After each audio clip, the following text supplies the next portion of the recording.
Seja bem-vindo a mais um vídeo no meu canal e hoje eu vou falar sobre 3 ações que eu considero que você deveria prestar atenção caso você queira investir em 2022. Óbvio que não são as únicas empresas que eu acho interessantes nesse momento, mas eu acho que são empresas que vão ter bons resultados, vão pagar bons dividendos. Aliás, uma delas não vai pagar tanto dividendo, mas deve apresentar um resultado positivo no ano que vem. São empresas que têm balanço sólido, são empresas que têm as características que eu busco de rentabilidade, são bem administradas e têm, vamos dizer assim, ventos favoráveis para essas empresas em 2022, tá bom? Mas antes, já se inscreve no canal, dá aquele joinha, tá bom? Bom, vamos para a primeira ação que eu selecionei aqui, é Braskem. Eu falei pouco de Braskem ao longo da história aqui no meu canal. Quem me acompanha há mais tempo sabe que a gente sempre teve uma preferência no setor por Unipar, mas eu acho que chegou a vez da Braskem. Por quê? A Braskem está passando, na minha opinião, por um processo muito parecido que a Unipar passou lá atrás, de desalavancagem, né? Os preços dos produtos que a Braskem vende, como polietileno, polipropileno e PVC, basicamente plásticos que estão todos no nosso dia a dia, da sacolinha do supermercado, o canudinho, embalagem de comida, o tubo de PVC que vai no cano da sua casa, a gente consome muito plástico. E a Braskem é a maior produtora desses produtos na América Latina. Bom, a Braskem cresceu muito através de aquisições, foi uma junção de, sei lá, umas 7 empresas aí, consolidando a petroquímica na América Latina, e para fazer isso teve muita dívida envolvida. Só que o que aconteceu? O cenário foi tão favorável desde o início da pandemia que os preços dos produtos dela dispararam, a rentabilidade da empresa ficou muito boa. No resultado do segundo trimestre, a empresa deve ter lucrado acho que uns 7 bilhões. Nesse trimestre foi um lucro muito bom também no terceiro trimestre, por volta ali acho que de uns 4 bilhões. É tanto número que às vezes eu me perco. Mas foram resultados muito fortes, a geração de caixa veio muito intensa e eu vou fazer aqui um certo exagero, mas não difere muito disso. O que a empresa se endividou em 15 anos, ela está quase que conseguindo zerar aqui entre agora e o final de 2022. Isso se ela não pagar nenhum dividendo. Eu acho até que ela deve pagar, mas se ela não pagar os dividendos, ela ia zerar a dívida, o que é bem raro na petroquímica mundial, você ter uma empresa com endividamento zerado. Para falar a verdade, eu acho que isso nem é bom, né? É bom você ter um mix de patrimônio líquido e dívida. Isso reduz seu custo de capital ponderado, né? Mas a empresa está tão saudável, gerando tanto caixa, que ela teria condições de zerar essa dívida, né? Paralelamente a isso, as ações apresentaram uma quedinha nos últimos 3 meses.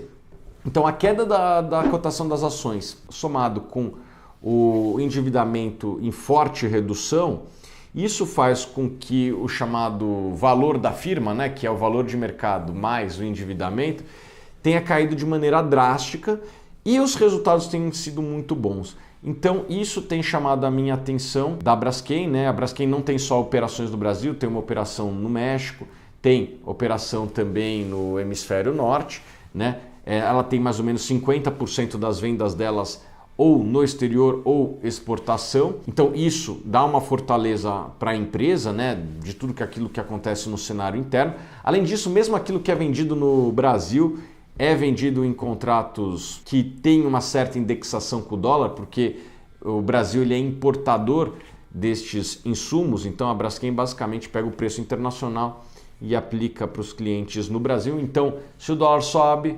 geralmente o preço dos produtos que a Braskem vende também sobe, o que dá uma certa proteção para a Braskem quando o dólar dispara, como é o preço atual. Então, Braskem eu acho que é uma empresa que está com balanço sólido, é uma empresa que tem bons ativos, é uma empresa que faz hoje uma gestão competente, as margens têm sido boas e até acima da média de outras petroquímicas no mundo e está num valuation interessante que deve proporcionar um ótimo dividendo. Então Braskem é uma empresa que eu investiria para 2022, para 2023, 2024, 2025, né? Eu acho que assim, todas as empresas que eu estou falando, eu estou pensando no longo prazo. Não significa necessariamente que vão subir em 2022, mas eu acho que elas vão criar valor para os seus acionistas em 2022. Bom, a segunda empresa que eu selecionaria aqui para 2022 é uma que eu já falo faz bastante tempo, que é o Facebook, né?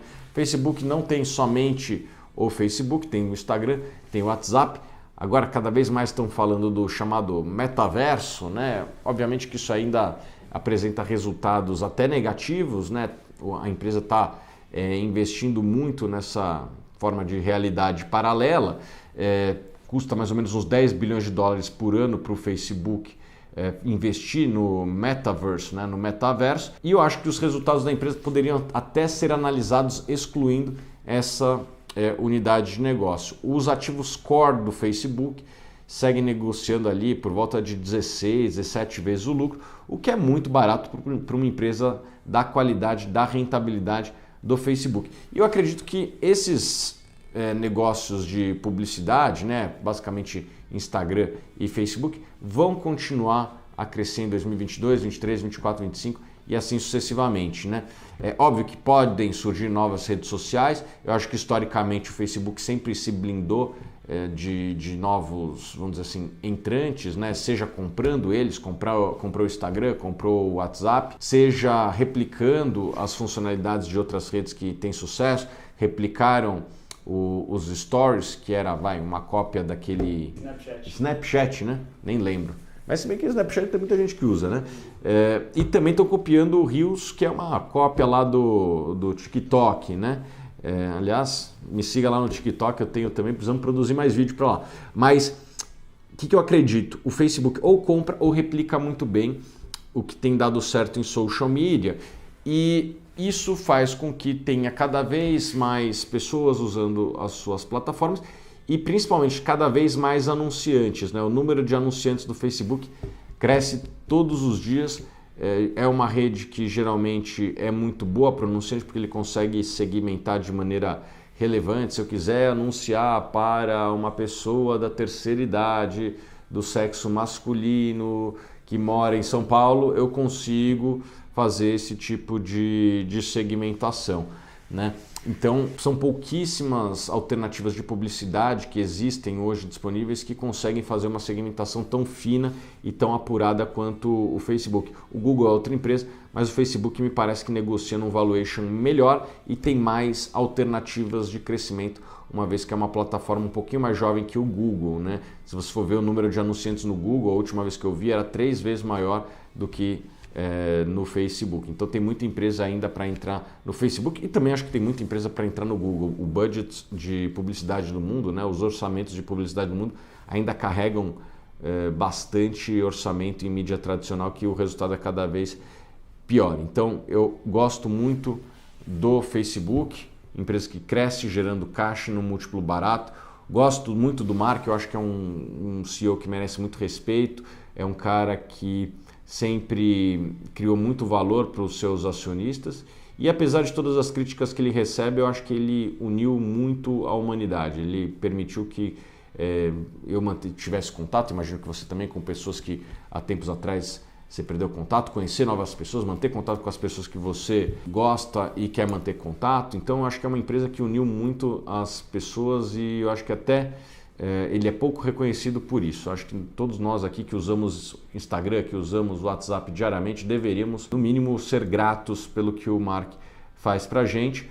E se você é acionista, imagino que também você é grato, porque as ações do Facebook foram uma boa alternativa de investimento ao longo dos últimos anos. Quem comprou o Facebook, como eu, há 2, 3 anos atrás, certamente está feliz, e eu acho que quem compra hoje também vai ser um feliz acionista para os próximos anos, e eu acho que a empresa tem condições de entregar resultados superiores em 2022 ao que foi em 2021. Voltando um pouquinho para a Braskem, até acho que o resultado de 2022 vai ser um pouquinho melhor que 2021, só que o que aconteceu? 2021 foi o melhor resultado da história da petroquímica, né?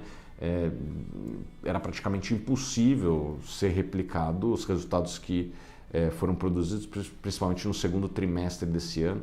Era algo que era inimaginável, né? Assim, foi um 7-1, né? Não acontece um 7-1 todo dia, né? Foi uma rentabilidade muito boa, que eu acho que não é com ela que a gente está trabalhando aqui na Suno. A gente acha que cai um pouco, não muito, mas cai um pouco.